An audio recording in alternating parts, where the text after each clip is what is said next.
At their heart, cities are the absence of physical space between people. Cities are density, proximity, closeness. That proximity has plenty of upsides, like the ability to spread knowledge or to facilitate trade. But it also has downsides, like too much crime and too much traffic congestion. Perhaps the most important downside of urban density is the spread of disease. And for thousands of years, cities have been trying to limit the awful costs of urban contagion. If you live in a city in the West, you probably view contagious disease as an annoyance, not a terrible life-threatening scourge.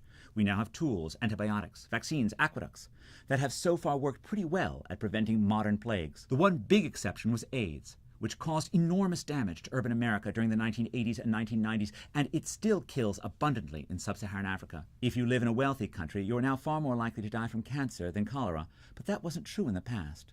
In 1900, a boy born in New York City was still expected to live 6 years less than a boy born in the countryside.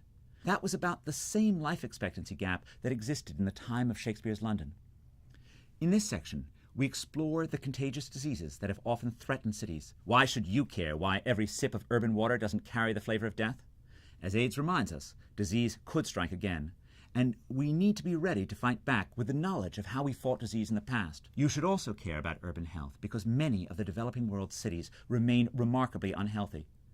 And we're going to explore how to reduce illness in those places. You should care about urban death in Africa, primarily because they're people too, but perhaps also because plagues that begin in Africa might not stay in Africa.